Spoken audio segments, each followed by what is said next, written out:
Assalamu alaikum. Dans cette vidéo, nous allons configurer Android Studio pour avoir une meilleure expérience quand on développe nos applications Flutter.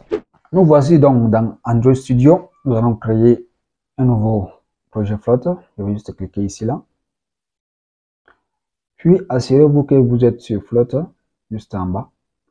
Et vérifiez que le Flutter SDK Path est bien là. Pour ma part, c'est dans C, source et Flutter. Si ce n'est pas le cas, vous pouvez cliquer juste ici et chercher là où vous avez et à décompresser votre SDK Flutter. Bon, cliquons sur Next. Ici, on va, comme c'est Project Name, on va donner un nom à notre projet. Je vais juste appeler ça nouveau app. Ici, c'est Project Location. Donc là où on va créer le dossier de notre application. Et par défaut, c'est dans Studio Project qui se trouve dans l'utilisateur. Bon, attendez, je vais vous montrer. On va juste cliquer ici. Je vais aller dans disque C, utilisateur, Ousmane, puis je vais descendre en bas. Studio Project. C'est ici que tous les projets vont venir. Mais vous pouvez créer un dossier là où vous voulez et mettre vos projets. Je vais laisser ça comme ça. Ici, c'est la description du projet. Ici, c'est le titre. Vous pouvez créer une application comme un plugin, comme un package. Donc, ça dépendra. Organization. Ici, c'est le nom de votre entreprise ou bien de votre site ou bien juste votre nom si vous n'avez pas les deux.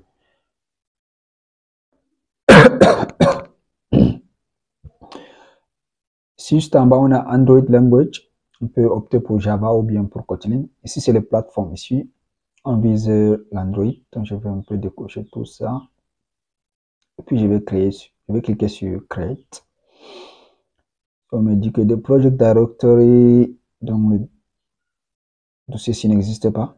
Donc, en cliquant sur Create, on va créer un nouveau dossier dans Studio Project avec le nom nouveau app. Voilà. Cliquons sur Create. Tiens-toi un peu. Ok, voici notre application qui s'est lancée avec, nous sommes dans README qui se trouve juste là. Et on va aller dans lib et puis Mendal. Ne vous inquiétez pas pour ces dossiers, on va expliquer tous ces dossiers et même le code, on va voir ça Inch'Allah. Mais pour le moment, configurons juste Android Studio. On va s'attaquer à l'apparence. Vous voyez que c'est tellement, c'est blanche et pour pouvoir lire les textes sur l'arrière-plan bas, c'est un peu difficile. L'arrière-plan noir est un peu plus lisible. On va aller dans Setting, qui est juste là, au niveau du menu hamburger ici. On va cliquer dessus. Et assurez-vous que vous êtes sur File.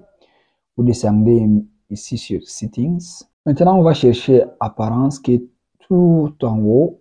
Voici Apparence, Appearance, en anglais. Et ici, on va juste changer ça en Dark.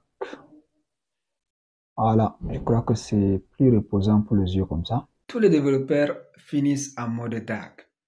Pas parce qu'ils sont mystérieux, mais parce que les rétines aiment suivre. Ensuite, pour aider nos yeux à lire plus facilement, on va essayer d'agrandir la police du texte ici. Pour ce faire, on va se rendre dans Editor, ici, puis chercher Font.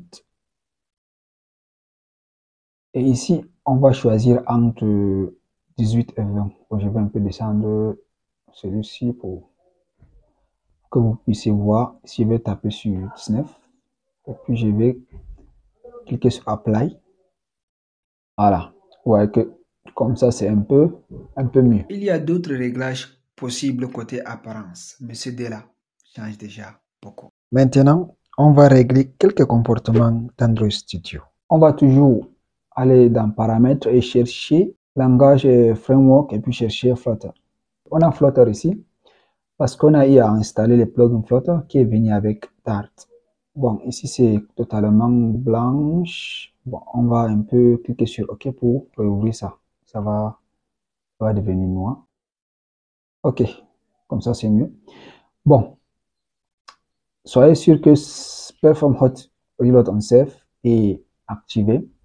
Et aussi au niveau du format code on save qui est coché.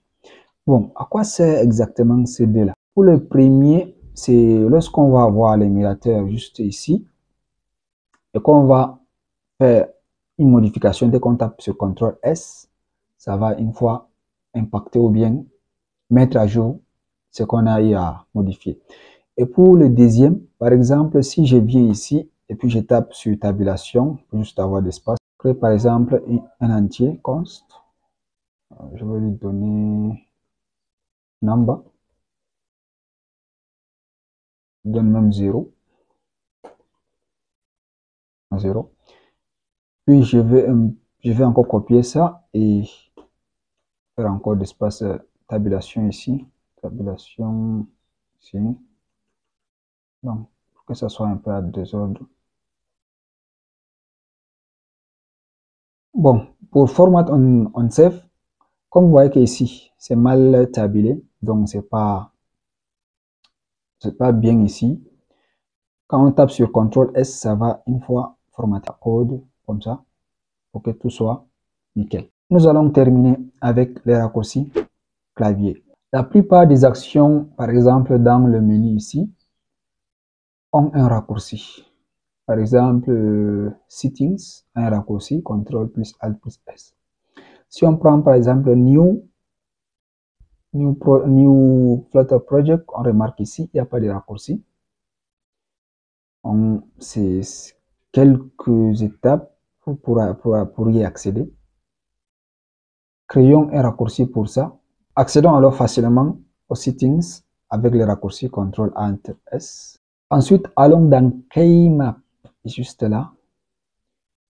Et nous pouvons, bon, soit parcourir ici, soit chercher juste l'action qu'on veut lui donner un raccourci. Je vais taper par exemple New Flutter. C'est là, juste ici. On va cliquer 2 fois et appuyer sur Add Keyboard Shortcut. Ok. Ici, on peut ajouter un raccourci. Ici, je tape par exemple CTRL Alt X. Et puis, je tape sur OK. Vous voyez qu'ici, on a CTRL Alt X qui est pour créer un nouveau projet. Je vais un peu cliquer sur Apply. Et je tape sur CTRL Alt X.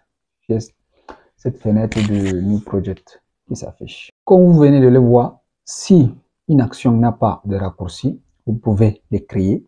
Et si des actions ont des raccourcis, comme par exemple Settings, vous pouvez juste savoir les raccourcis ou bien vous pouvez aussi modifier. Ok les gars, c'est tout pour cette vidéo.